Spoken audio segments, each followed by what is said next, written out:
And now, please welcome tonight's host, Tammy Peterson.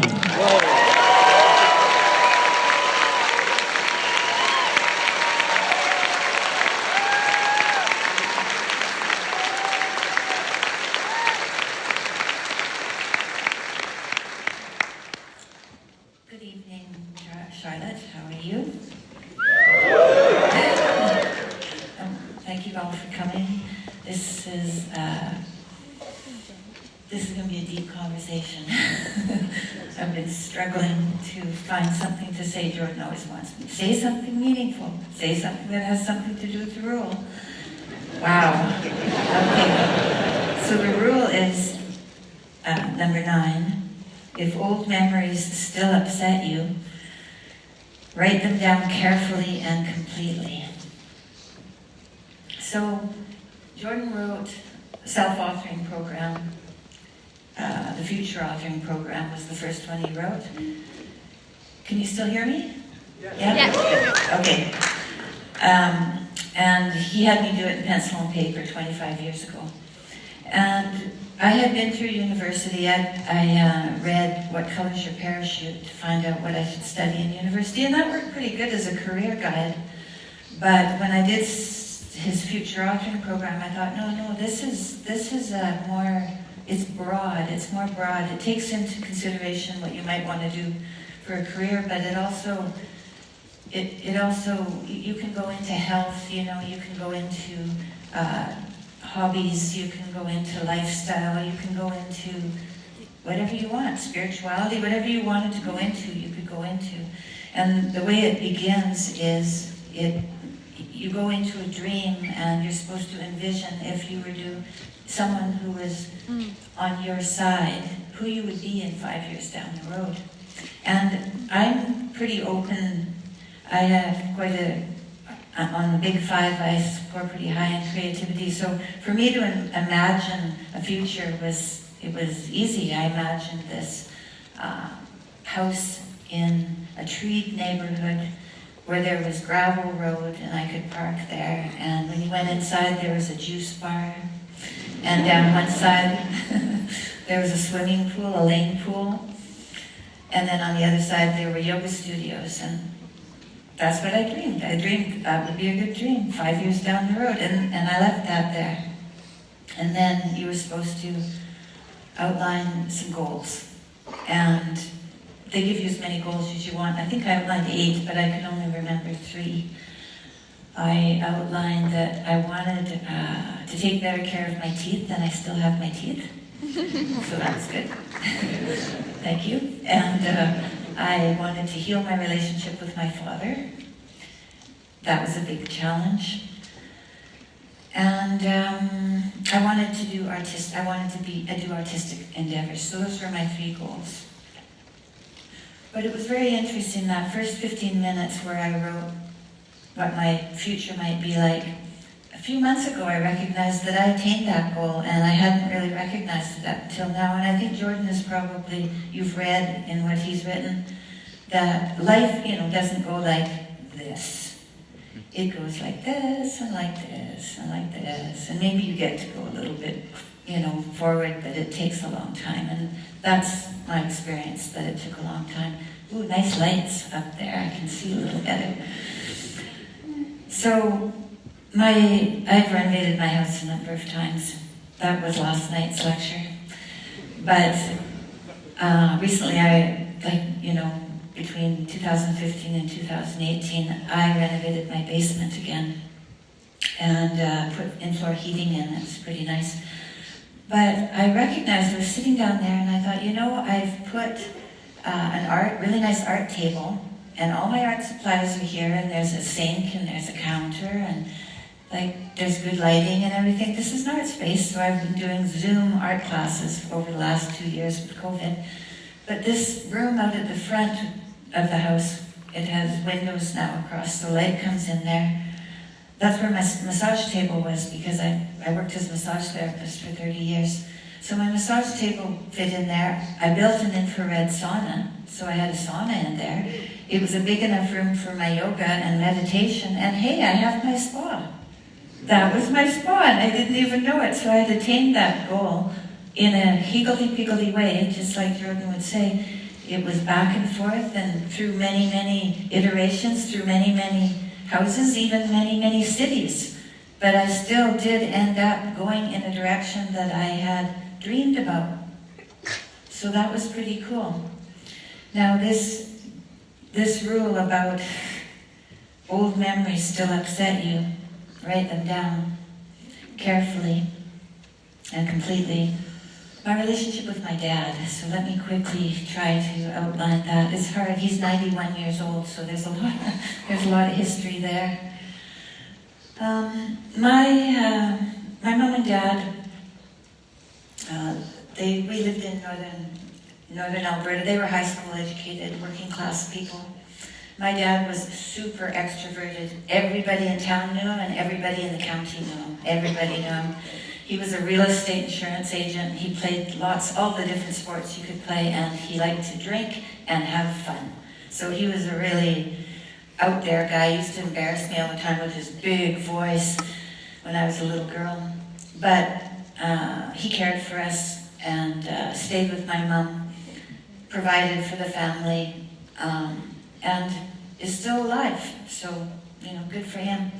My mother, she was introverted, like super introverted. So to have both of them together was, for them, it must have been quite a challenge because he was just so out there and she was just so quiet.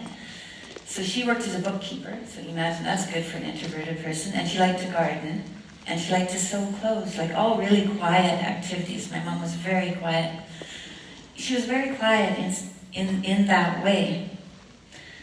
But there were other ways where she wasn't so quiet. She had these emotions that I didn't understand, and I'd come home and I'd wonder, what's going on? It feels like there's something in the house, but I don't know what it is. Like it's coldness and it's kind of a uncomfortableness, and I wonder if I had anything to do with it. Like I was a kid, I didn't know if I had anything to do with that or not. But on Sundays, we used to watch Walt Disney. Walt Disney used to come on at 6 on Sunday nights, and then we'd all sit down to watch Walt Disney. Well, not quite all of us. My mom would stay in the kitchen because my mom baked bread on Sundays. 12 loaves of bread, what I remember. Maybe there were 6, but 12 or 6 loaves of bread. Lots of bread. It smelled like bread all day. It was beautiful. As soon as Walt Disney would start, Mom would take out the electric knife and start to saw the bread, and it would fuzz up the TV. And we'd sit in the living room and kind of watch the TV as it was fuzzed up until she was done. And we never said anything, and it happened, like, probably not every Sunday, but it happened enough that I remember it really well. And I always wondered, what was that all about, Like, Walt Disney was on, so what was the problem? And just recently, like within the last month, I thought, why didn't my dad get up and say, hey, lovely wife, why don't you come and sit down with your loving family in the living room? We want to have you with us. And maybe he did, maybe he tried and never got there. But I always kind of wonder about their relationship, and we do wonder about our parents' relationship because our parents' relationships have quite a bit to do with our first behaviors and who we are when we're children. And what I've learned is those behaviors have to be updated. And so those are some of the things to old memories that are still upsetting.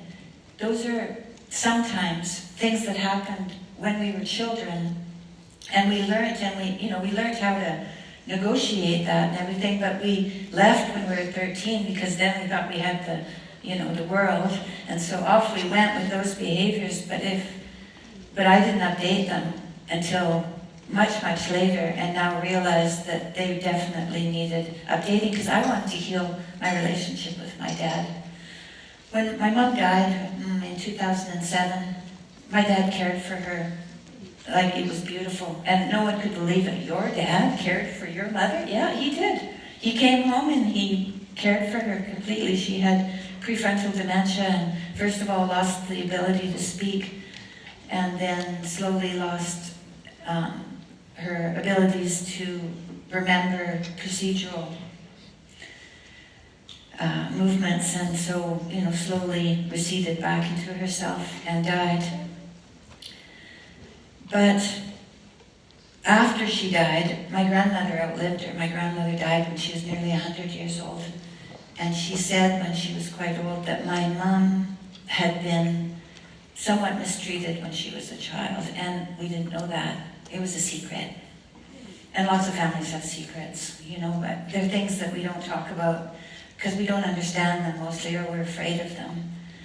And that helped me a lot, because then I realized that it wasn't that my uncomfortableness with my father had something to do with my mom's uncomfortableness with men. It might have had little to do with my father. I mean, it may have had a lot to do with my father. I don't know, because it was their relationship. But my discomfort with men, I learned from my mom and my dad. And so I have spent some time in deep reflection to understand my fear and my resentment whenever it comes, to become aware of it. When I feel a discomfort or an unsettled feeling it's usually with someone who maybe reminds me of my mom. So it kind of, gives me uncomfortable feelings. To become aware of that, accept that as part of me, and that little girl is inside me. I've come to realize that it's okay that I feel that way, but it's not necessary anymore. And all I have to do is pause. Instead of acting, I can pause. I can wait for a more mature response. And a more mature response often comes. If it doesn't come, I can call someone that I trust who has only my highest good in mind.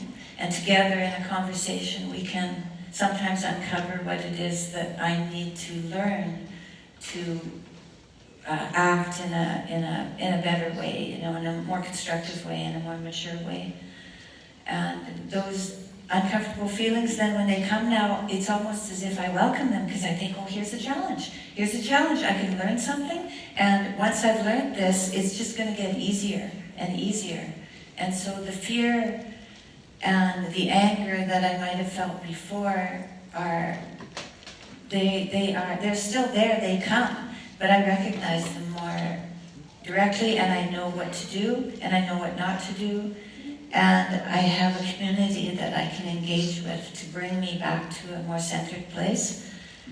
And so it all began really with Jordan's future authoring and writing that down and knowing that I had to heal my relationship with my dad.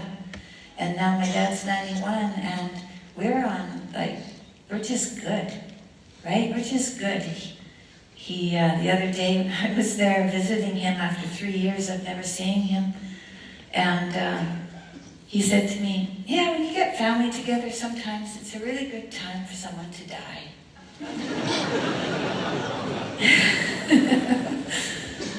And I live 3,000 miles away from him, so I don't see him very often, so I guess he was just bringing me up to the present really quick. And I said, I don't think that's a good idea. I'm leaving on a plane tomorrow. So I wasn't willing to think about that. And I was thinking, boy, my dad's having a hard time coming to terms with the fact that he's getting old and he's going to die. But then when I thought about it for a while, I thought, oh, actually, that's me. That's me. And I cried for the next 8 hours. But he's actually feeling good again. But at least I'm up to the present now. He's 91 years old, Tammy. He's an old guy, as my sister would say. She's a palliative care nurse. People when they're 80 are old, but after that they're old. And yeah, he is. He has a little infection of some sort, and he's delirious, right? So you got to be super careful with those old guys, and you want to be on a really good, clear relationship with them, because there's just not much time left. And I'm very grateful for everything that I've learned. So I didn't bring any quote of Jordan's. Last night I had a quote, but it took me a long time just to even get my head around saying what I've said to you tonight, so I just have a joke instead. Yeah. How do you get 12 Canadians out of a swimming pool? Please get out.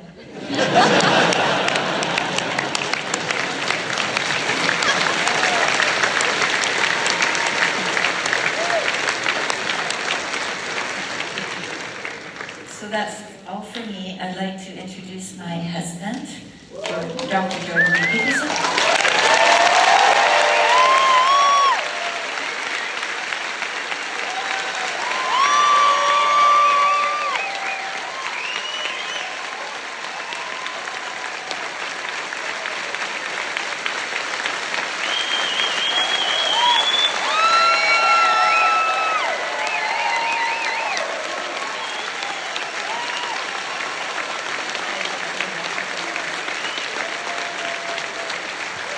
Thank you.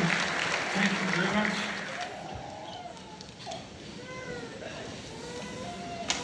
So, it's very good to be here. I appreciate the fact that you've all taken time out to come and listen. I have the monitors down a bit because it's squealing. Thank you, sir. Maybe I'll just stand and go farther back. That'll be the trick. Okay, so if old memories still upset you, write them down carefully and completely. I'll tell you a study first. It was done by this man named James Pennebaker, a couple of studies, and many other people have done similar studies. And Pennebaker wanted to test a Freudian idea derived from Sigmund Freud, that expressing emotion about past trouble was curative.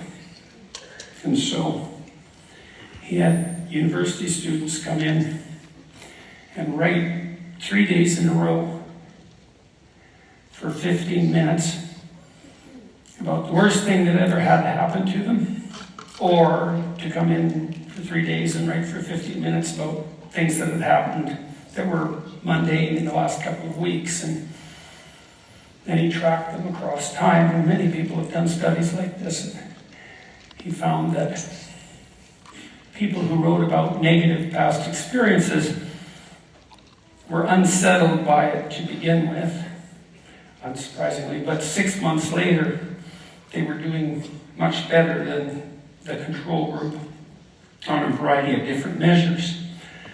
And because he's a very smart psychologist, he didn't stop there.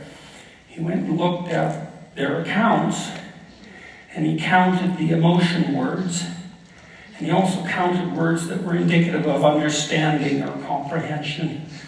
And then he used the number of those words to predict how well people did. And what he found was that emotional content didn't predict improvement, but words indicative of understanding did. And that's an extraordinarily interesting finding. And I want to explain, at least in part, why it's so relevant. So then we might talk a little bit about memory, and what memory is and what it's for. I'll tell you a quick story. I had this client, I only saw her once, and it was when I was first starting to work as a clinical psychologist. She came in, she's about 28, and she recounted this story of being sexually assaulted by a much larger brother. And she told me the story. She was quite tearful. And I said, at the end, I said, well, how old were you when this happened? And she said, I was 4. And I thought, 4-year-old, 15-year-old brother, something like that. You know, that was the image in my mind. And I said, well, how old was your brother? And she said, 6. And I thought, 6, eh? Well, she'd grown up under the shadow of this assault, and if it contaminated her relationship with, well, men and her family, as you can imagine. And she was still afraid in a deep way that she was vulnerable like that. And I said, 4 and 6, eh? Have you seen a 6-year-old lately? She said, we talked about that. I said, you know, when you're 4, a 6-year-old is an adult. But when you're 29, a 6-year-old is a kid. And another way of looking at what happened to you is that you were 2 really badly supervised children. And that really, like, it worked, you know. It triggered something. And it was a relief to her. I'm not claiming something magical about that, but there's something strange about it, you know, because she had continued to view herself as vulnerable in some fundamental manner. She hadn't updated that memory of being 4, or the memory of her brother. And when I suggested to her that they were 2 very badly supervised children, that put the whole episode in a whole new light. One of the things that was so interesting to me about that, because she wasn't so much the target of someone that was specifically malevolent and exploitative, right? Which is sort of at the core often of a traumatic experience. What was so interesting to me about that, at least in part, was that she walked out of there with a different memory than she walked in with. And that's strange, because you think the past is fixed in some sense, right?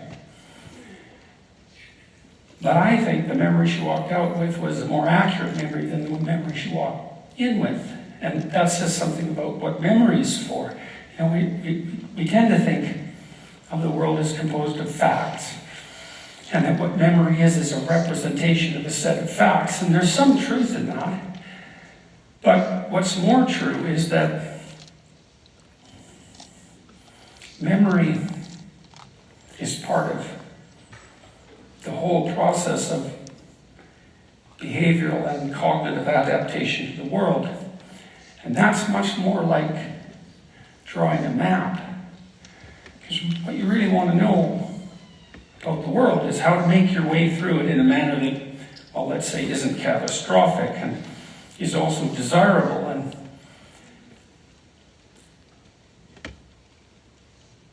the purpose of your memory is to guide you in making those maps into now and into the future. Why remember otherwise? You want to extract out from the past information that you can use productively in the future.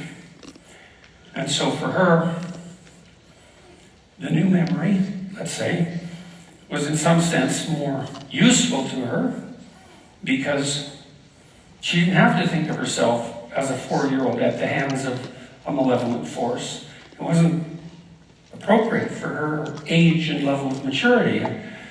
She may still have had personality attributes that might have made her a target for someone malevolent, but it wasn't obvious merely as a consequence of having that experience 25 years ago that that was the case. So it needed to be updated. Now, I had someone sent me a question online last week. I was answering a bunch of questions in a Q&A, and he said, I'm in university, and I'm plagued by these memories of people humiliating me in high school. This person was bullied, and I'm having murderous fantasies as a consequence. What should I do about that? And I answered the question. I'll release that online in a while, but why would you be being plagued by those memories? Why won't the past leave you alone? Why won't the past leave him alone? He's in university now. He's not even in the same town. Who cares about the past bullies? Why can't you let it go? Or, more accurately, why won't it let you go? Because that's really a better way of thinking about it in some sense. And this chapter was written about memories that sort of come to you unbidden and plague you. And that's especially the case, it's relevant, if the memories still have a fair bit of negative emotion associated with them. That might be fear, might be shame, it might be rage. In his case, it was all of those, I would say. Certainly shame and rage were very much tangled together. And part of the answer to that is your natural response to anything you don't understand is twofold. One part is curiosity, and that propels you out into the unknown so that you can explore it. Another part is fear, and the reason for that is that something you don't understand can hurt you. And so the fear is there to begin with. When you encounter something new, the fear is there. If you watch young children when they go out to explore the world, maybe they're 2 or 3, and they're with their mother in a playground.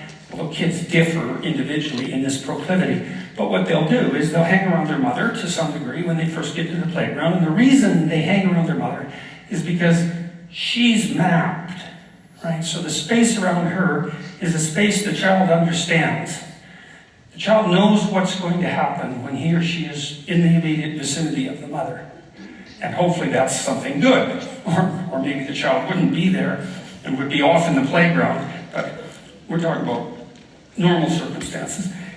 And then, as the child inhabits this familiar space in an unfamiliar place, they learn by observation that nothing bad is happening.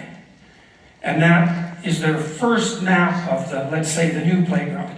The first map would be, if I'm beside mom in this new place, it's just as secure as I am at home. And that learning happens just because nothing happens. And a lot of our learning is like that. If you go somewhere new and you're apprehensive about it, nothing happens that's bad, then the fear disappears. And that's very interesting to know, because we tend to think we learn fear, but that isn't true. Fear's there, and you learn security. And your memory is the security that inhibits fear. That's what memory is. Now, what a child will do, once they calm down in the new environment, so the fear dissipates, the curiosity is inhibited by that fear, and as the fear dissipates, the curiosity dominates. And so then the child starts to wander out. And they wander out right to the point where the fear inhibits the curiosity. Then they run back for a hug.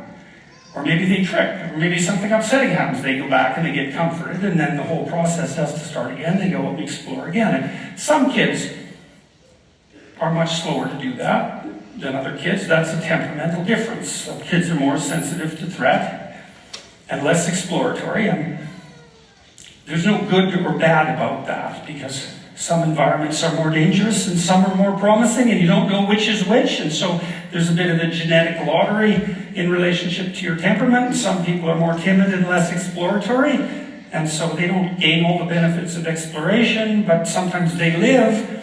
And other people are more exploratory and less timid, and they can maybe gain more benefits of exploration, but now and then they make a mistake that's fatal because they go somewhere new too quick, and then something catastrophic happens. And because you don't know to begin with which of those propositions is true, people vary. And, if you have a timid child, but the environment is relatively safe, you know that, you can encourage them to explore. And that, generally speaking, there's a good literature on this, generally speaking, that will decrease their timidity and increase their trust in exploration. And usually that's a good thing to do. Okay, so I'm going to leave that to the side. But what I want you to remember from that is that the purpose of memory is to provide you with a map of what to do so that you can be secure where you are. And maybe more than that, so that you can be secure and gain advantage. You can get what you need and want from the circumstance. That would be even better. But you know, lots of times you'll just settle for nothing terrible happening. If you can add some additional gain to that, so much the better.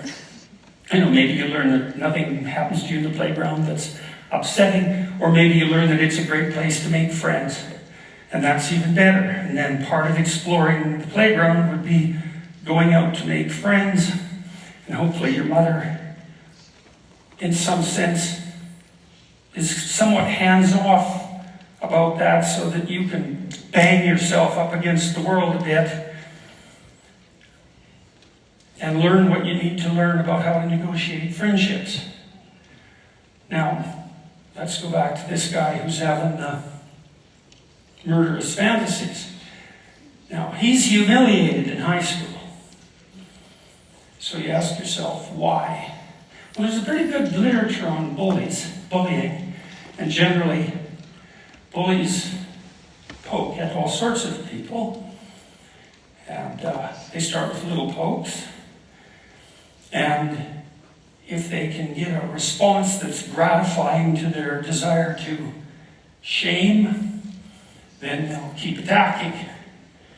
But they start off small, and not everybody gets bullied. Most people get bullied some when they're kids, but some people are targeted fairly frequently, and they're people who tend to react in the manner the bully wants. And perhaps there are also people who don't defend themselves very well when the first pokes occur. You know, they don't have a quick word in response. They won't stand up for themselves. They retreat. They get over emotional. So then you might ask yourself, well, why would that be?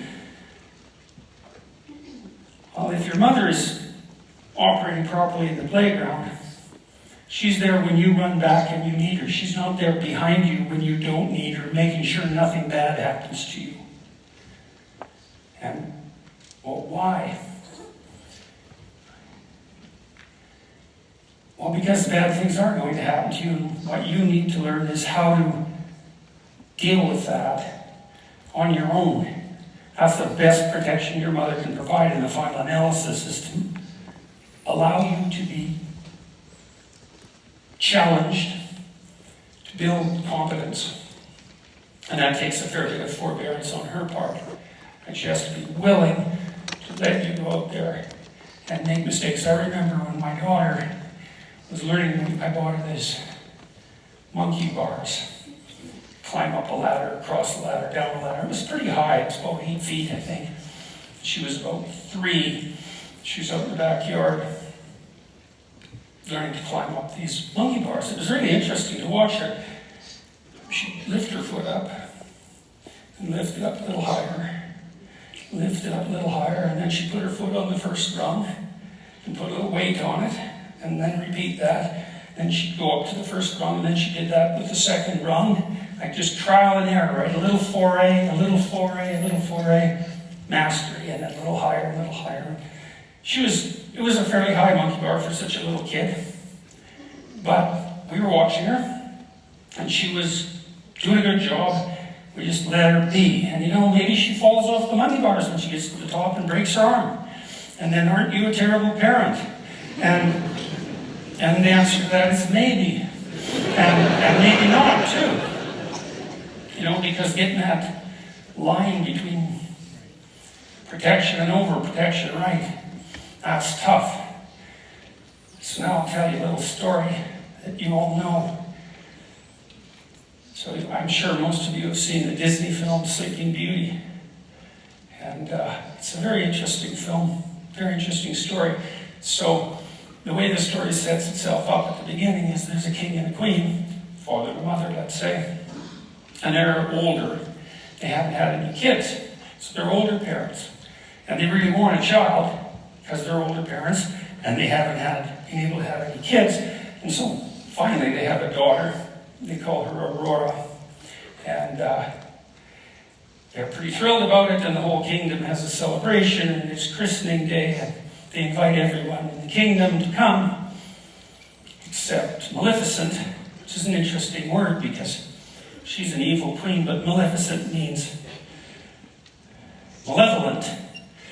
Right? She's not only that she's it's not only that she's Mother Nature, eh, in the negative guise.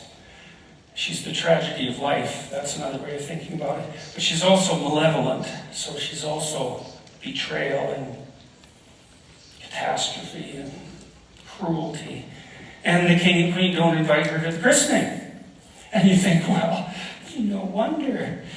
Do you really want something like that at your child's birthday party? Or your christening, let's say? And the answer is, if you don't want that there, then you're that. And that's a hell of a thing to realize. You know? Because if you don't allow your child to encounter what's negative about the world in measured doses, and even what's malevolent about the world, then they don't learn how to weave their way around that or to cope with it. Both of those are important. And then they're laid open to it, and then that's on you. And you're doing it because you don't want any of that in your child's life. You don't want any tragedy, you don't want any malevolence, which is why they don't invite her to the evil queen to the wedding. And then what happens later in the story? Well, Maleficent says she's going to either kill Sleeping Beauty, and that's because people who aren't prepared are more likely to die, or it's modified in the story so that she'll only become unconscious. And what does that mean? Well, that's what happens. You know, the people who can't cope with the catastrophe of the world is that they are tempted by unconsciousness. Maybe they want to sleep all the time. They want to avoid. They're afraid to confront anything. Right? They want to shrink back instead of advancing forward. And to advance forward, in some senses, to advance forward with full consciousness and courage, and to shrink back is to wish for unconsciousness and maybe even death. And so, when Sleeping Beauty hits puberty, she falls in love instantly with some guy she meets in the forest, which is not really something to be recommended. She falls too hard and too fast for anyone who's sensible, and then finds out that that's a love that's not meant to be, and she's so catastrophically destroyed by that Maleficent is able to entice her into unconsciousness. And she's asleep. And she's asleep because the world's too much for her. She wants to be asleep. You know, the rest of this story is about, I think it's Prince Philip, the hero, who confronts Maleficent, who transforms herself into a dragon and attempts to destroy him. And he confronts her successfully and hacks his way through all the thorns that she's put around the castle and wakes Sleeping Beauty up. And you can think about that in a sort of cynical way, that this poor unconscious girl needs the hero who's the man to save her from the catastrophe of nature and malevolence and tragedy. But you can also read it psychologically, and you could say that it's the awakening of the spirit of the hero and the conscious willingness to advance in the face of tragedy and malevolence. That's the proper antidote to the desire for unconsciousness in the face of the vicissitudes of life. And you can also read it as a romance, you know, because to some degree, women who have to take care of infants do depend on men to confront the world and protect them. But it's very nicely read as a psychological story as well, and it's accurate. Now, back to the man who wrote me about his fantasies.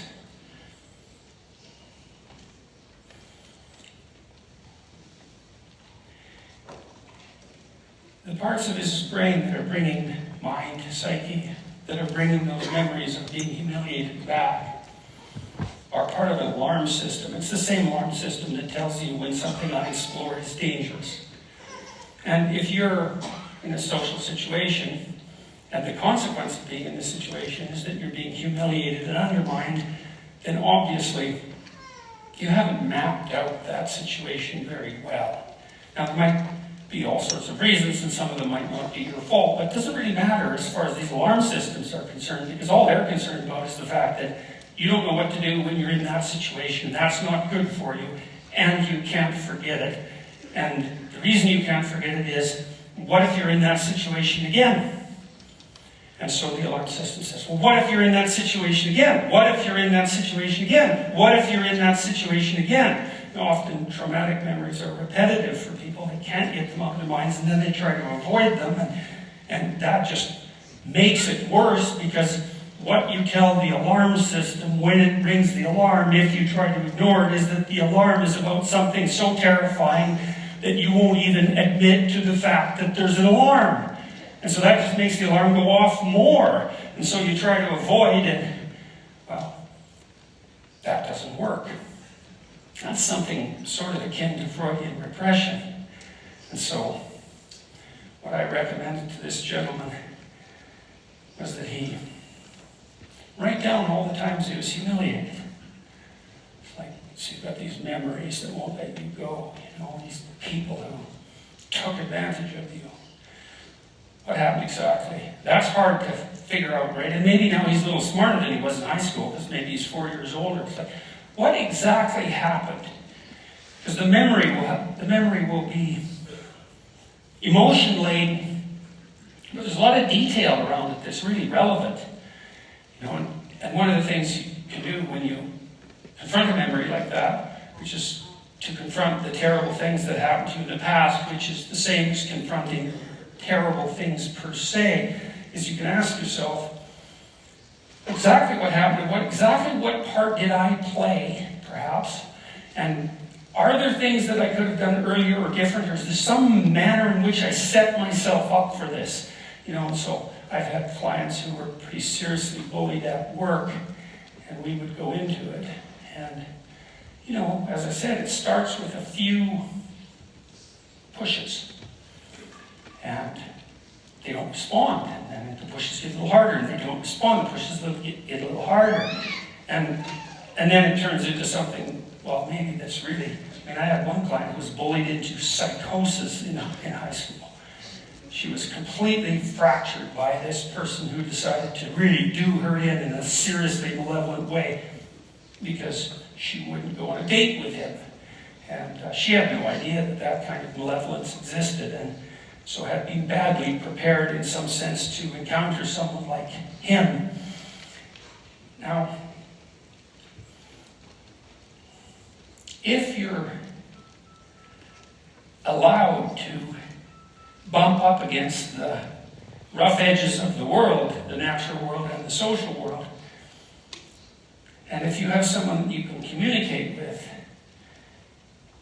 the probability is pretty high that you can learn incrementally how to map the world and your actions in it, so that the probability that you're going to be pathologically prone to catastrophe and betrayal is much reduced. You know, so I'll tell a story about my mother. One day I was out playing baseball on a abandoned lot, empty lot, near my house, and my wife was there. We were only about 8 or 9, 10, something like that. I was there with some of my friends. One of them was a tough little guy. I was a little too, but not as tough.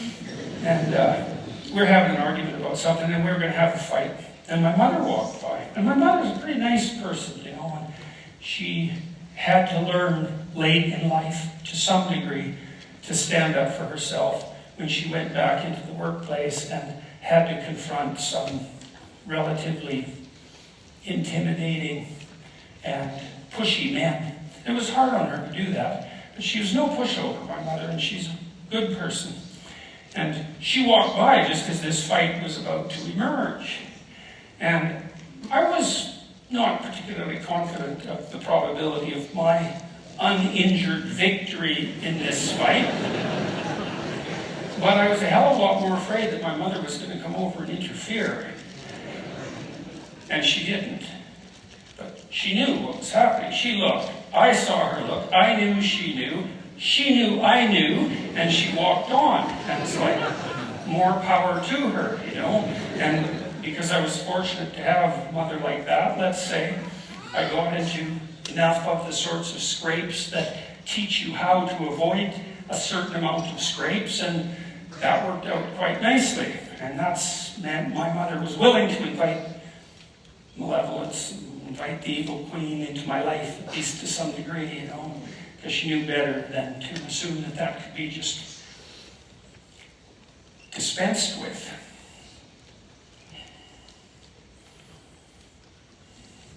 This program that, so this guy that was having these fantasies, so he said he's very afraid of the fantasies because they were murderous. And I think murderous fantasies, when do they emerge? Well, they definitely emerge when you've been pushed 100 times and now you're past anything that vaguely resembles reason. And then the fantasy comes up as a manifestation of rage. So I asked him to write down what had happened and also to write down the fantasies. You know, what is it that what reaction is it that you're having? Now, you'd hope that it wasn't like he leapt from happy to murderous in one leap. He went through mildly irritated, extremely irritated, extremely humiliated, continually humiliated, repeatedly continually humiliated, and then, well, even a few years later, into murderous rage. And the problem with that is that he should have intervened a lot earlier. And so part of what he needed to learn by going back into that memory, which was now associated with those murderous fantasies, is that the aggression that was manifesting itself in the fantasies hadn't been manifested early enough in the process that led to his humiliation. And so then you can imagine, well, why didn't he react to being bullied in a way that would have stopped it? And the answer to that might be, well, he didn't have the skill, he didn't have the physical prowess, or perhaps he was overprotected. I don't know, because I didn't know the story. But it doesn't make any difference, because what he needed to figure out was how to take that response and differentiate it into something that was reasonably skilled, so that the next time someone pulled a stunt that was like the stunts that led to his humiliation in high school, he was ready to act. And so you can think of a memory that you have that's old, well, or a problem that's bothering you right now that won't let you go. You can look at your fantasies, because they'll often give you a clue as to what the appropriate response needs to be. Not that that's necessarily the response you have to manifest. And then the trick is to implement the response in a manner that stops you from falling into the same hole that you fell in many times before.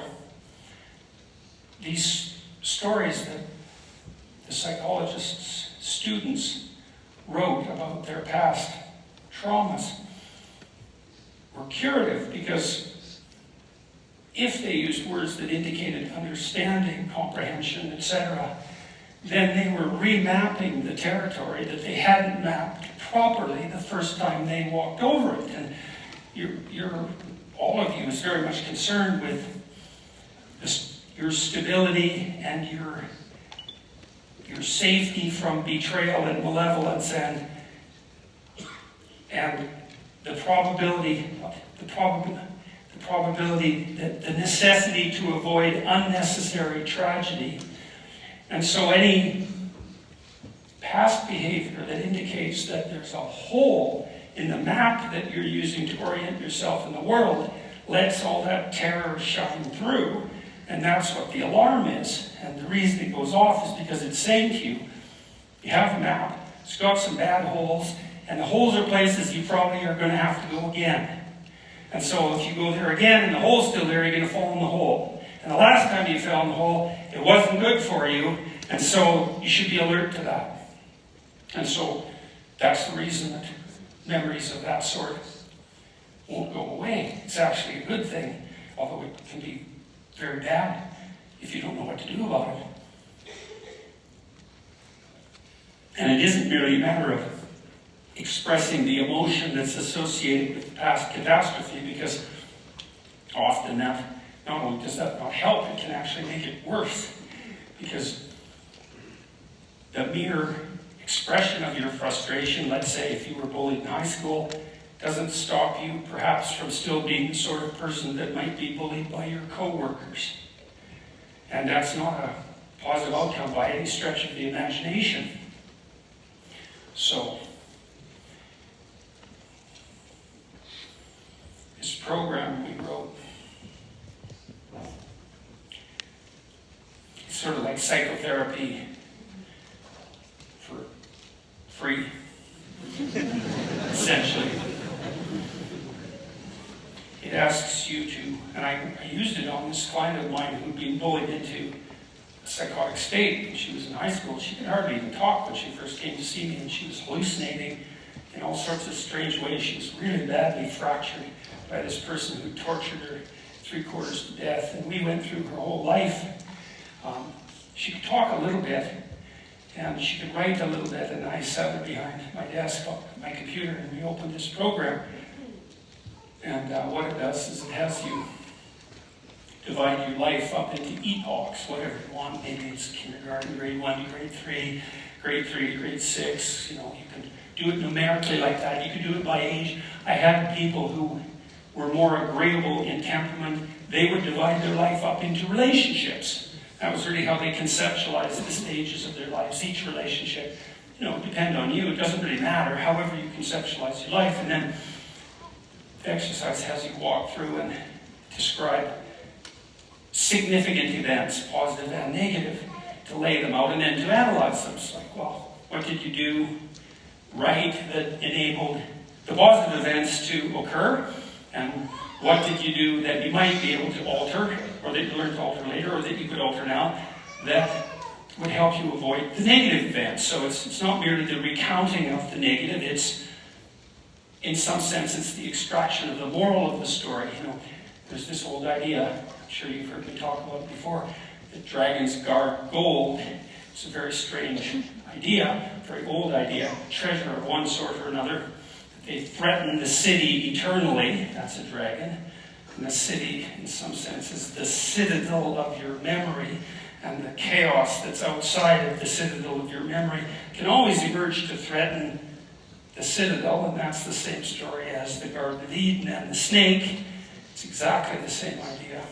And if you confront the thing that threatens, then you can find the treasure.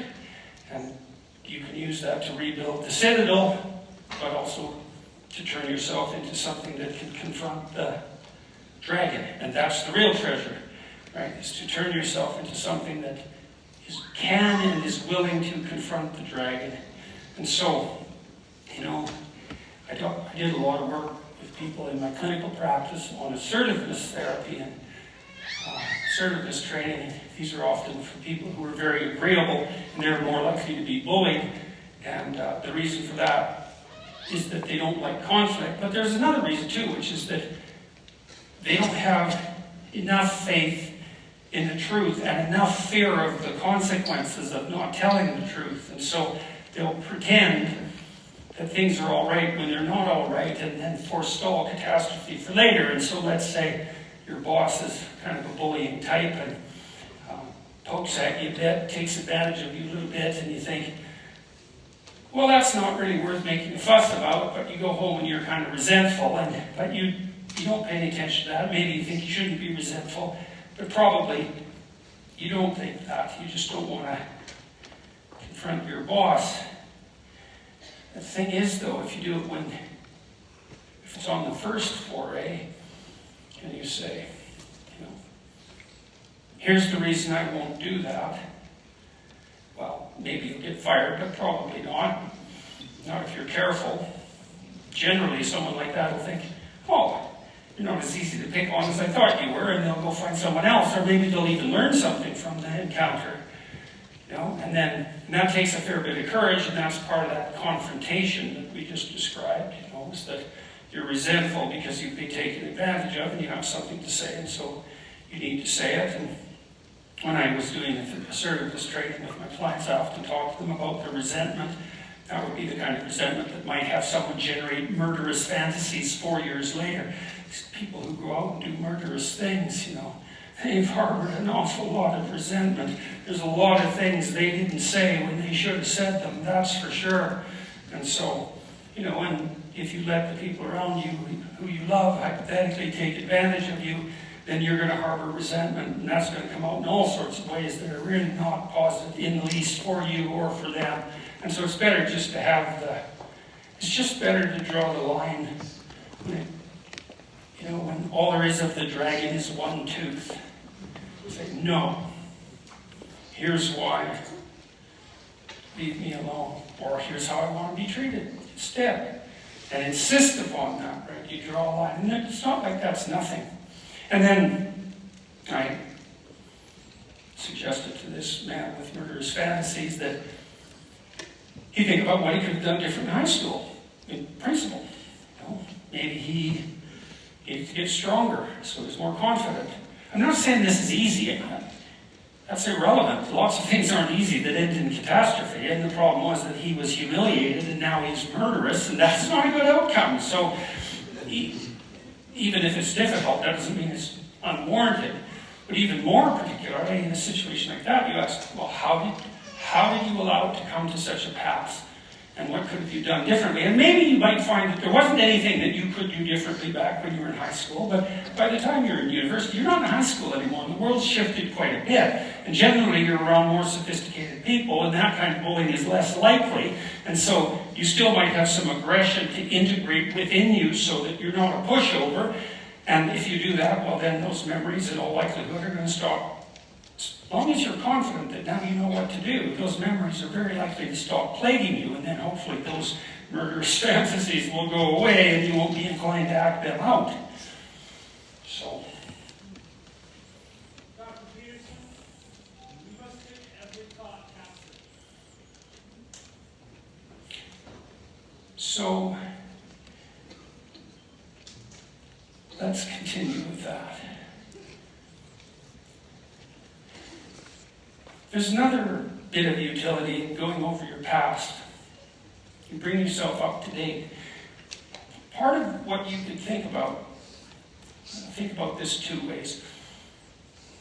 How upset should you normally be just about the way the world is? And the answer is you don't really know. And so your brain tries to solve that three ways.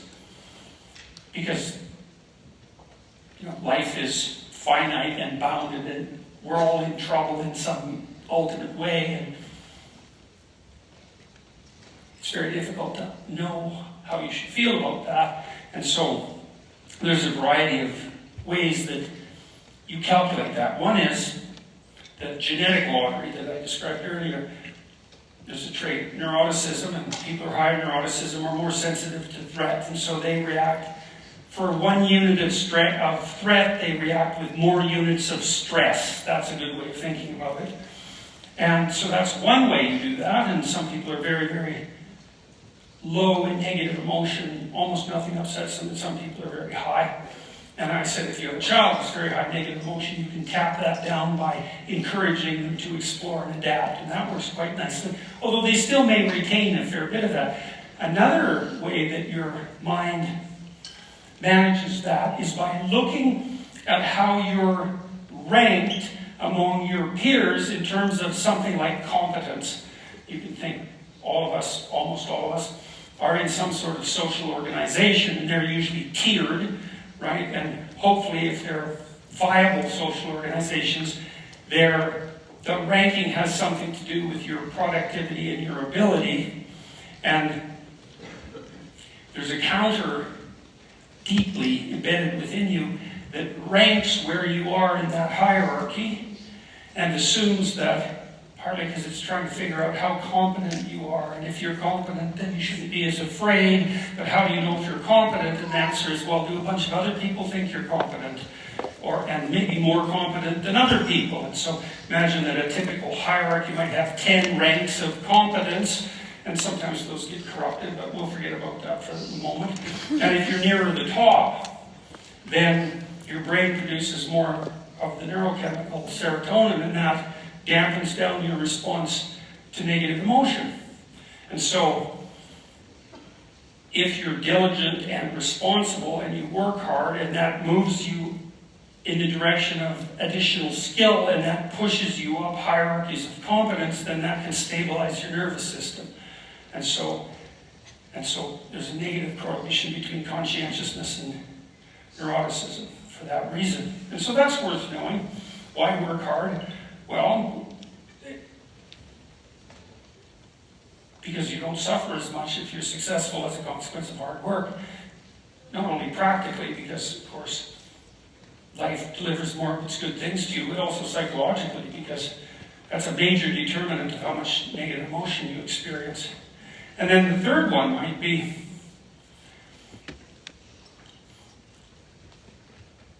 how dangerous is the environment around you? And the more dangerous it is, the more on alert you should be. That's very stressful, necessary if it's dangerous, but stressful because you're always preparing for the worst, and that's really useful if the worst happens, but it's pretty damn hard on you if the worst isn't happening. And so, then imagine that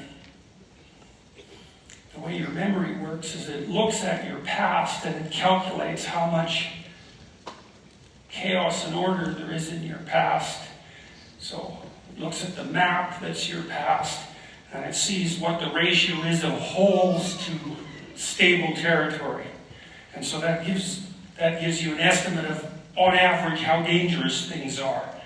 And if your memory is full of holes where trauma occurred or where negative things happen, and those are the sorts of memories that plague you, then the part of your brain that computes that decides that on average the world's pretty damn dangerous, and it pops up your baseline level of stress.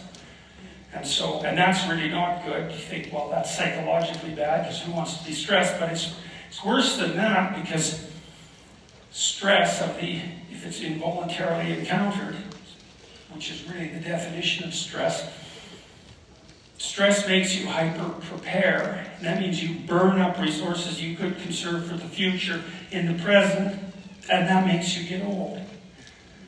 And so there's a direct relationship between how chronically stressed you are and how rapidly you age, because you burn yourself up in all of this preparation. And so then if you go into your past and you sort out fill in the holes, let's say, or remap the territory with something functional, then you decrease the degree to which you recognize the world as a dangerous place at a very, very fundamental level. It makes a certain amount of sense because, for a variety of reasons, by going back and seeing where failure occurred, or where you encountered things you didn't want to encounter, where things went wrong for you, if you can reconceptualize that and figure out how you would avoid that now, the world actually has got safer, and it makes perfect sense that you don't have to be as stressed. And so, that's part of the utility of psychotherapy. But this program that I told you about can be quite helpful for that, can bring you up to date. And in some sense, too, those problems that you could have faced but didn't, that caused you misery, are also opportunities for growth that you didn't capitalize on. And so, what that means, in the weirdest sense, is that stuck back there in those memories is potential that could have been you now that you didn't exploit or develop because you failed to capitalize on the problem that was in front of you. And so in some sense you're stuck. There's parts of you that you could have now that are stuck in an immature state in the past. And well, the rage that the man who asked me this question experienced, the murderous rage, like there's a 2-year-old element to that, right? It's uncontrolled temper tantrum, rage. And that means that the part of him that's highly aggressive, that could have differentiated itself into something like mature assertiveness and the ability to say no, just stayed latent in this immature form and is likely to burst forward unpredictably, maybe to his own detriment, in the future. And so you can go back into your past and look at experiences that were upsetting and confusing that still have emotional weight. That's the trick, right? Because if you maybe remember something that happened to you a good while ago, and it really bothered you at one point, but now when you remember it, it's like, it doesn't matter. And if it doesn't matter, well, then it doesn't matter. It's not a weighty matter anymore. There's no matter there, so there's nothing to mind. But if it still bothers you, then you could think, well, some of the you that you could be now is stuck back there. That's sort of a metaphorical way of thinking about it, but it's a reasonable way of thinking about it.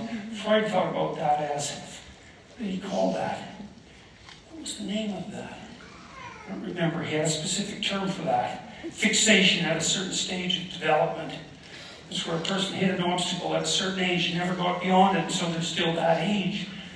And so that's something useful to know about both writing and thinking. And the writing, I think, is extremely useful. It's like, this is an autobiographical program, the program I'm describing. Why would you bother with that? Well, that's the answer. Is, well, you can remap that territory. You can find out where parts of you that you could have now still lurk. You can revivify those, and then you can incorporate those into yourself. And that puts you in a much more solid position to move forward. The way we designed that program is actually in 3 parts.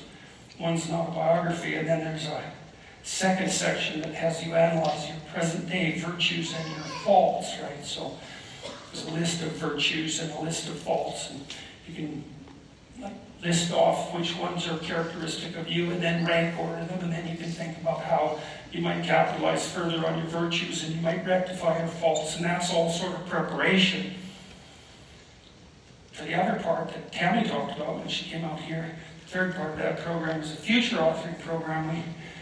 I was asked by business people. I was trying to sell them tests to help them find better employees, but they weren't interested in that. And so I was always talking to HR people, and so they were definitely not interested in that. And they always ask me, well, what can you do?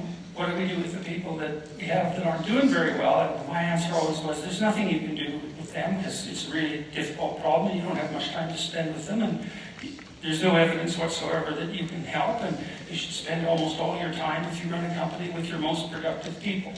And that's the most solid management advice you're likely to get, because you have a small number of highly productive people in your organization, and they do all the work. And those are the people you should be attending to, but you don't, because you spend all the time attending to the people that cause the trouble. But about 100 people asked me this question: what do we do about people who aren't doing so well? I told you what my answer was: don't hire them. But that wasn't a great answer, because the fact that the question kept being asked indicated that it was a real question. And so I went into the literature and I found, partly Penmaker, found this other literature on setting goals, and it showed that if you had people write down personal goals, and I don't like the idea of goal setting exactly. It's kind of narrow. It doesn't exactly explain the phenomenon properly. It's more like, how are you going to be motivated? You have to have a vision of who you could be. You have to have a vision of something that you could approach that would be worth having.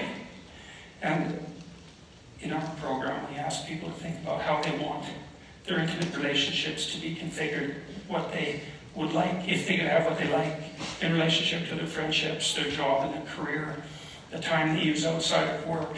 I wanted to add civic engagement and responsibility to that. We may do that yet. Do you take care of yourself mentally and physically, how you deal with temptation, etc. So the idea would be, you can have what you want, but you have to envision it. And so it's not exactly a goal, it's more like a conceptualization of who you could be if you could be who you would like to be. And you can think about that multi-dimensionally, because you might say, well, I should be a better person. It's like, yeah. It's too low resolution. It's like, how do you start that? But, I would like an intimate relationship characterized by the following. That's at least more precise, right? It's something that you can approach. You can think about that relationship to your friends and your career. People very rarely do this.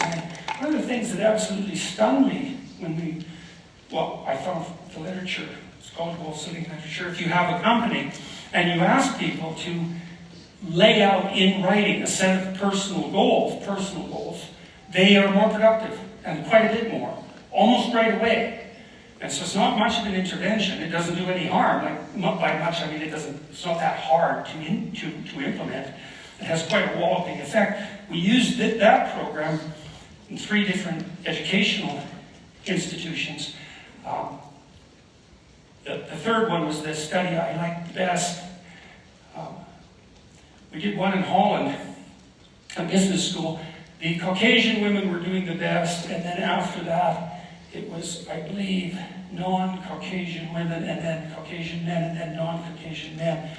And we parsed it out that way for a variety of reasons, and so then we had all these people do this goal-setting program just once, 90 minutes, and the non-Caucasian ethnic minority men caught up and exceeded the Caucasian women in the next year. It was the only psychological intervention I'd ever seen that worked better for the people who were doing worse. Because that almost never happens. You intervene with the population and you make the people doing well do better.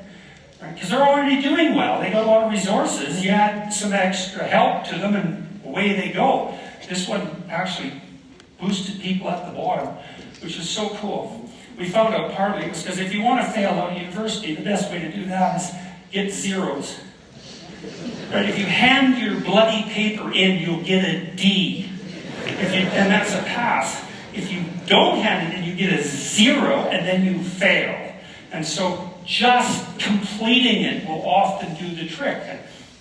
And we did the same program at this place called Mohawk College in Canada. And we just had students come in the summer during the orientation, and they sat down for 90 minutes and laid out this 7-dimensional plan. What could you have if you could have what you wanted if you were being good to yourself? And we had another group write about what they did for the last 2 weeks, matched per word length or number of words written. Number of words written, by the way, is a good predictor of whether or not this worked. And it's probably an index of how much people actually thought about it, And we kept the dropout rate, particularly among the young men, by 50% in the first year. 50% is absolutely unbelievable. And then what really shocked me about those 3 studies was I thought, how can we have an education system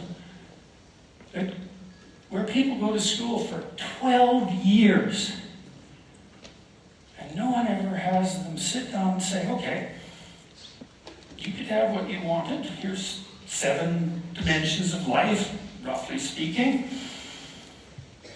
What would satisfy you? What would make you happy? What would actually motivate you? And even more importantly, have you ever conceptualized yourself or acted out the proposition that you're someone who could have a plan? Because we kind of think that part of the reason the program worked was because when people did it, they now conceptualized themselves as someone who could have a plan, and maybe the particulars of the plan didn't even matter that much, but the notion that you could have a vision and then implement it in the world, and that you're the sort of person who could have the vision and implement it, well, that's sort of the discovery of the hero in some sense, rather than the goal itself, right? It's like, oh, that's what I am. And once you do it once, well, you did it, and so you know you can do it. It's pretty damn solid. And so, well, that's a good reason to write. Maybe you could do that by talking to someone, but it's not so bad. It's not that easy to find someone to talk to about such things, and you can talk to yourself to begin with, or ask yourself, what happened to me in my life? Why? What might I have done differently? And what could have I done better? And what do I have to learn from that? And maybe you don't have to do that because you're not plagued by memories, but if you're bitter and resentful and cynical about things and negative events from the past spring to mind, then you've got some housekeeping to do, or you're going to carry that with you, and you're not going to be able to exploit it, and that'll be costly. And maybe you'll maintain your bitterness and your cynicism and your anger. That's not helpful for anyone, including you. Better to pay attention to what demands that you pay attention to it. And negative memories from the past are really very much like that. If it if it won't let you go, there's a reason for that, you know?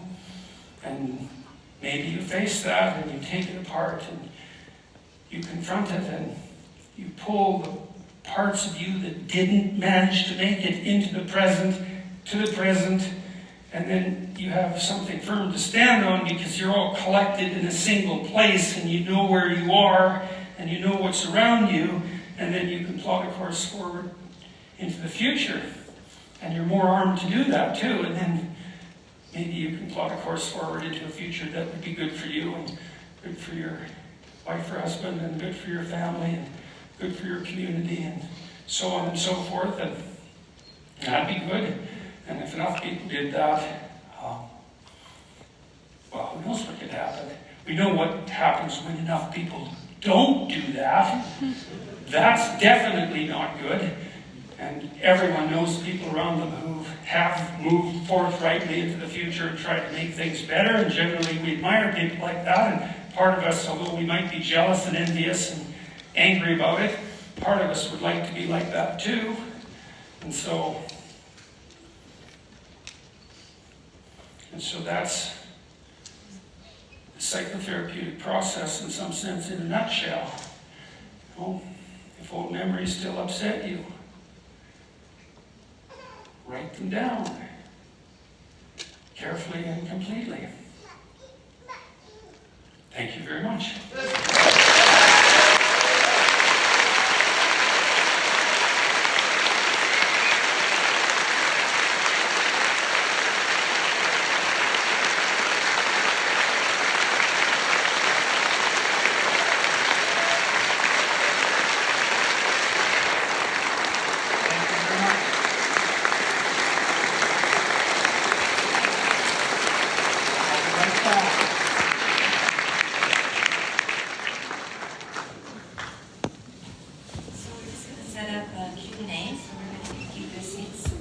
I'm just going to tell you a couple of things that are going on in Jordan's company that haven't been announced yet. One of them is something that Kayla's working on called Peterson Academy. Jordan went down to Nashville in December and he filmed 2 courses, one Maps of Meaning course and the other on Jean Piaget. And so he was going to talk about 5 great masters of psychology, but he ended up talking about one for 8 hours. So that should be good. And Michaela's going to invite different professors who are not ideologically possessed to teach courses, and then they'll be offered to the public. So we'll get some good education out there, hopefully. So she's very excited about that. And the other one is, my son has been working on an app called Essay, and Jordan wrote an outline on how to write a good essay, and Julian's developed an app that takes people from conception to a finished product, and that's just about the marketing level. So hopefully that will help people to be able to write down their words in a meaningful manner. And I think we're all ready for Jordan to come back up. Come on, Jordan, up.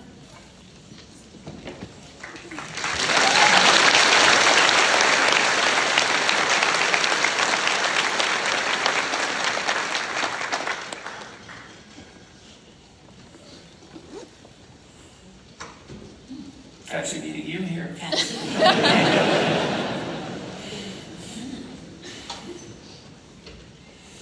Okay, question number 1. What is the one thing that you would tell young men and women in American universities right now? Don't falsify your words to please anyone, including the professors.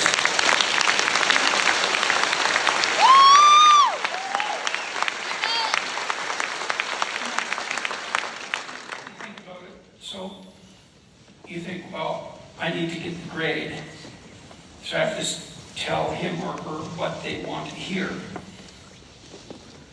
First of all, you're probably not wise enough to be that cynical. You know, there are plenty of professors who are ideologically possessed, but most of them aren't entirely so, very rarely. That's the case for everyone. And you have to be pretty twisted as an academic to not recognize something of quality, even if you disagree with it. And so I have to write what they want to hear. Might mean I can't write, so if I take the easy route, I raise the probability I won't fail slightly. And that doesn't justify your cynicism, it just means it's direct outward instead of indirect inward, which would be the proper thing to do.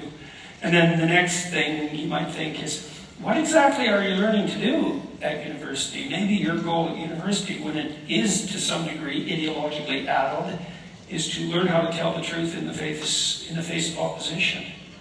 And maybe if you practice doing that for 4 years, you really get an education.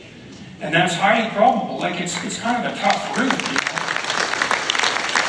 I'll tell you a study. This is kind of an interesting study. Because people think they can go along to get along, and why make waves? And look, you don't need unnecessary enemies, and you don't need more trouble than generally comes along. But imagine you bring people into a lab and you give them an inventory of political opinion, and maybe they have a particular opinion on something like immigration policy. Maybe they're more for open borders, maybe they're more for closed borders, whatever. They're somewhere on that distribution, you could say. And then you say, okay, write a 500-word essay about the opposite viewpoint. So they do, and then you bring them all in a week later and you have them do the same scale, and what you find is their opinions have shifted way towards the essay that they wrote. And there's a couple of reasons for that, maybe 3. First of all, your opinions are more shallow than you think. And so if you detail out the counter-argument, maybe now you have a better counter-argument than you had an argument. And so, and part of the way to get educated in any real sense about a given topic is to write out both sides of the argument. Right? Because then you're armed and ready for whatever comes to you. And someone who's really trying to educate you will have you do that.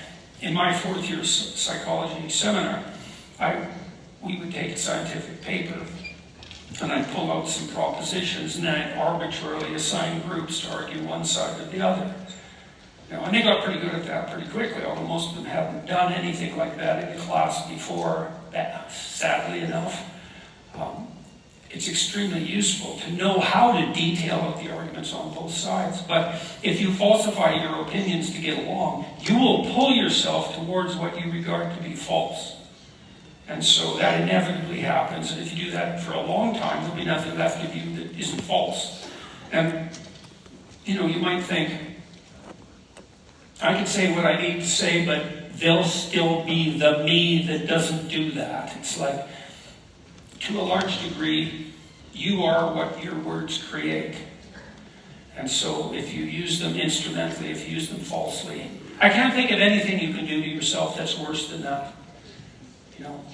I really believe that. For those of you who have a religious bent, let's call that a Christian bent for the time being. There's a sin that's laid out in the Gospels that's the sin against the Holy Ghost, and it's unforgivable. And I thought about that for a long time, trying to figure out what that is. And I think what it is willing falsification of your own words. Well, you can't recover from that because, first of all, you make yourself false, and worse, you compromise the process by which you adapt. There's an idea that's deeply embedded in our culture. It might be the most fundamental idea, which is that the divine word creates what's good. And that's really true. And so if you violate that, well, good luck to you. It's a really bad idea. And so when you go to university, what should you do? Learn to write. Write about what's important. Write truthfully. Write diligently. This program Tammy talked about that my son and I have developed, along with some other people, I looked at how I wrote, because I've written a lot. I tried to figure out how I was doing it, and then I tried to teach my students what I did, and then we built that into this program. So it's not a guide, it's a program that actually helps you write. And so, if you're writing, well, first of all, you want to write down what you think about something. Maybe you have to do some research, and maybe you need to write twice as much or 3 times as much as you need. And so you just get it down, bad first draft. Get down what you think, and then you get rid of what's not good. Shorten the sentences, throw away the second-rate thoughts. Cut it, cut it, cut it, cut it. And what do? You look at every word and you see, is that the right word? You look at how the words are put together in phrases. Is that the right phrase? Do the phrases link together to make a sentence? Does the sentence have an idea? Are the sentences arrayed properly in a paragraph? Is the paragraph a unit? Is the idea solid? Are the paragraphs sequenced properly?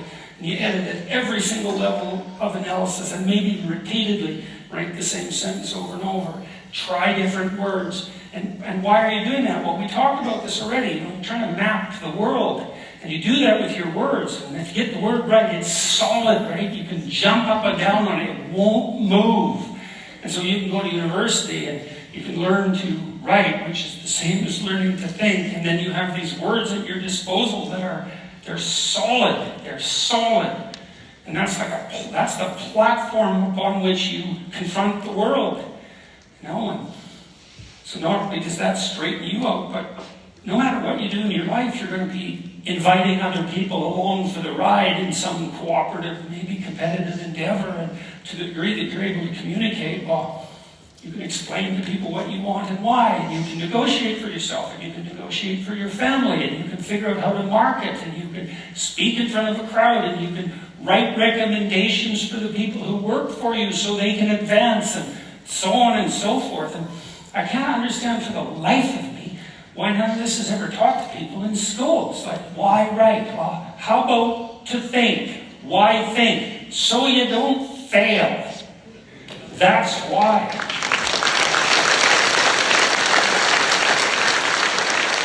So don't falsify your words. That's the worst thing you can do in university, I would say, is to learn how to lie to get along. Man, get professional at that. You might succeed, but you'll succeed in hell. So,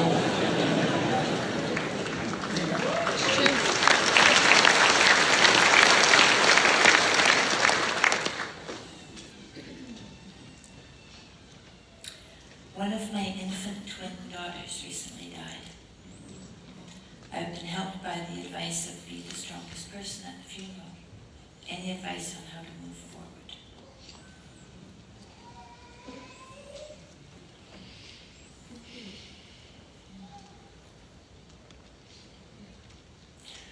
when your mother died, one of the things I noticed that was quite remarkable about your family was that you all pulled together, right? So part of the compensation for that loss was the intensification of the remaining bonds.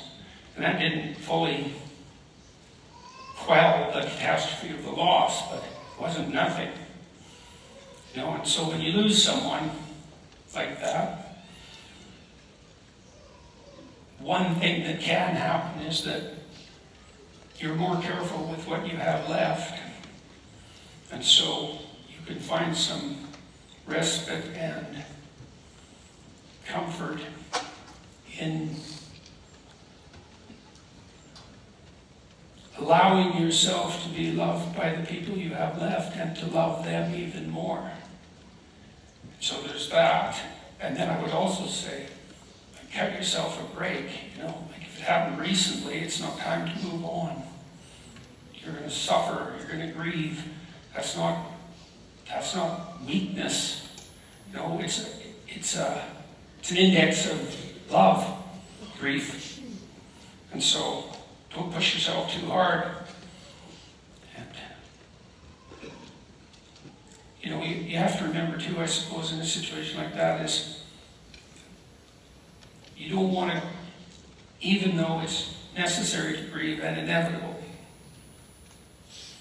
you don't want to multiply the loss by failing to be there for the children that you have left.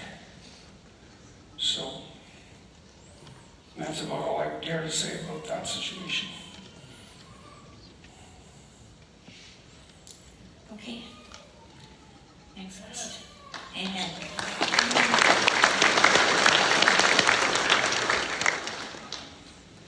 If we aim at the highest good, then we are aligning ourselves with perfection. If therefore, do we risk making perfection or utopia the enemy of good?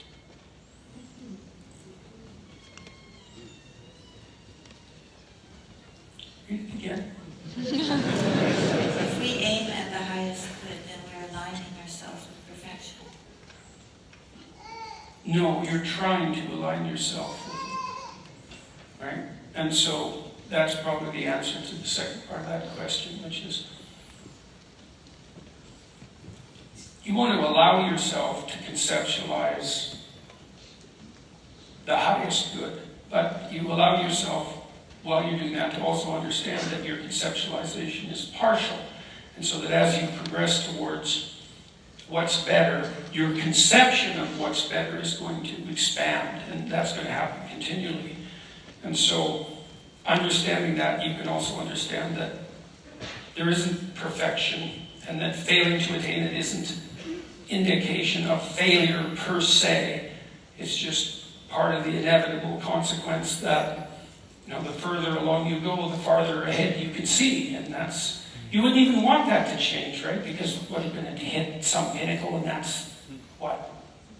The end of your life? You're there. I'm there. It's like, fine, what do you do next? And what you really want is you want to climb up to something high and then see that there's something higher that still beckons. And then I would say the highest good then is to continue that journey from high point to high point. And it's a meta value, right? It's the pursuit of ever-expanding values becomes the ultimate value in and of itself, and then the journey becomes the destination, to say it in a somewhat cliched manner, but it's still the case. It's still the case. And so, and then you're also not entrapped by some false notion of perfection in that sense, because you know you're always insufficient in relationship to the goal. So, and doesn't indicate a fatal flaw on your part. So.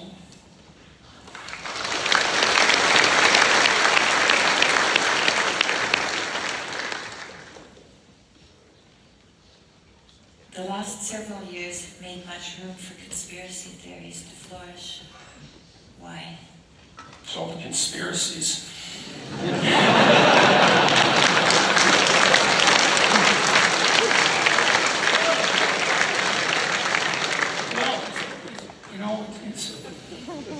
I think isolation has something to do with it. You know, I mean, all of us have a proclivity to spiral off into some delusion, you know, that's wherever we're weakest in our conceptual structure. And part of the reason, I think part of the reason, for example, for free speech, the reason that free speech is so necessary is because you have to tell other people your stupid ideas so they can cuff you, so you don't go insane. I really mean that, you know, because you would say, well, if speech is upsetting and if it's offensive and so forth, why not just constrain it to only what's nice and harmless? And the problem with that is we're all pretty crazy, and we have to throw out those, what would you say? Half-baked ideas. Yeah, that's right, those half-baked ideas, or quarter-baked, or worse. We have to throw them out there because we're not smart enough to fix them on our own. And so a lot of what we do collectively as we communicate is we really keep each other sane. And that's part of the reason why a good marriage can be a good thing. It's like, you know, you're half crazy and so is your wife or your husband, but if you put the two of you together, you're approximately one sane thing. And that's, you know, I even mean that technically, you know, because part of the reason that sex itself emerged is because the probability that pathology on one side is going to be met by precise pathology on the other at the genetic level is quite low. And it's the same on the ideational front. Like, the stupid ideas of your wife and your stupid ideas are probably not the same stupid ideas. And so you can, you know, and then you hit a difficulty in your life together, and you have to argue about what to do about it, which is, you know, annoying for both of you and difficult. But I think if you're honest, if you're both honest about it and you communicate, then the probability that out of that you'll generate a solution that's better than either of you would have done on your own, and it's not a mere compromise, but actually a better third path, it's very high. It's certainly better than just doing it on your own. And then, and more generally, I mean, I think the reason, I don't think free speech is a right among other rights. I think it's, you have the right to free speech so that you can bear the responsibility of thinking and speaking truthfully, and that's necessary because if no one does that, then everything ends catastrophically rapidly. So one of the things you see in totalitarian societies, and this is really their hallmark and partly why they're known as totalitarian, is that in a totalitarian society, everyone lies to everyone else about everything all the time. So it's not like top-down dictator is telling everyone to think what to think. It's like top-down dictator everywhere. Everywhere. Wife lies, husband lies, children lie, teachers lie, businesses lie. What did they say in the Soviet Union? They pretend to pay us and we pretend to work. And the antidote to totalitarianism is in fact free speech, and it's not because there's no such thing as hate speech, because there clearly is, and it's not because you're so wise when you talk, but because the only antidote to stupidity is something like free expression and its criticism. And so when we're isolated, we're not doing so much of that. And then you add the virtual world to it, and it's a weird place. You know, one of the things I've really been thinking about with regards to social media is that I think part of the reason social media is so unbelievably toxic, there's two reasons, I think. One is it's free. So that's the wrong cost. It's like you can say something to 1 million people for free. And so then maybe you say something stupid, caustic, bitter, and miserable. And if you've been on Twitter, you've probably done that, and certainly seen it. And there's zero cost to it. You can do it, but then it's even worse, because one of the things that's very interesting about social media is that people will absolutely say things that they would never say to anyone face-to-face, even once. And why won't they do that? Why will they do that? Well, it's because if they said it face-to-face, something not good would happen. And it might be, some of the time it would be that they would actually get hit. But even if that didn't happen, and we could say, although I don't believe this, even though that might be inexcusable to react physically like that, and I don't believe it is, by the way, but we'll say it is for the sake of argument, there should still be some cost, right? So the person you met face-to-face is like they indicate their displeasure, and at least you bloody well see that. On social media, it's not there at all. And so the incentives for communication in social media do not match the incentives in the real world. And that means that social media is insane. There's an insanity about it because there is behavior that won't work, that isn't met with opposition. So you can spin off, and that's not good. And, like, I don't know what we're going to do about it, but I really do believe it'd probably be better if every time you posted something on social media, you had to pay something. Like, maybe you had to wait. You write it, you have to wait 5 seconds before you get to post it. That's a cost, right? It's a cost in terms of time. So if you're willing to pay it, okay. If you're not, don't. Or maybe it should cost you a nickel or something like that. But so that's another reason people can pop up conspiratorial theories, and you get a bad notion of how people are thinking and reacting by sampling social media. Now we're all isolated for 2 years and we're half crazy anyways, and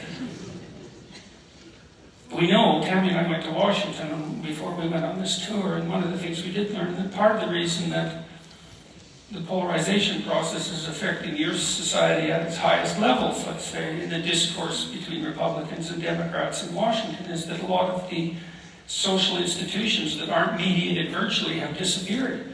Because the Republicans and the Democrats, they used to live in Washington together. Now most of them don't. 40% of your reps sleep in their offices. They don't have apartments in Washington. If you're a Democrat, a reasonable one, and you meet a reasonable Republican, the first thing you realize, they're kind of 80% like you. But if all you meet is their political opinions in a virtual space, well, they're nothing like you. And we don't know what glue held the country together, and we have no idea how much those face-to-face meetings or those surrounding social institutions allowed people to humanize each other outside of the political domain. So that's another contributor to conspiracy theories. One of the things I've been thinking too about talking to people along on this tour is, I know all of you are here, at least in principle, because you've decided in some way to try to aim up, get your life together, and you've been convinced of the utility of that. One thing you might really want to think about is that your civic institutions at the local levels are pretty shaky now. There's not a lot of people. Churches are emptier than they were. Business clubs are starving for members. Like, the local institutions aren't thriving, and that makes people isolated and lonesome, because that was one of the things they used to do so that wouldn't happen. But it also really badly affects the integration of the whole society. And so I really saw that in Washington. It was quite frightening to see. And, too, in the House, everything's filmed. So people can't really say what they think the way they once did, because they sort of have to be, they're performing all the time. And that might make them less reasonable than they would otherwise be, certainly less transparent. So a lot more face-to-face, genuine, on-the-ground interactions with real people would likely help that. So it's worth thinking about if you're looking for something to do.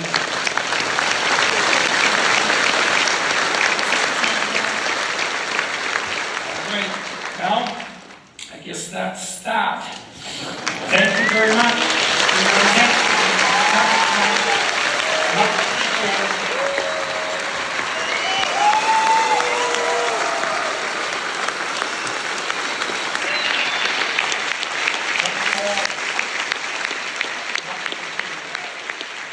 Let me read here. There must be things out there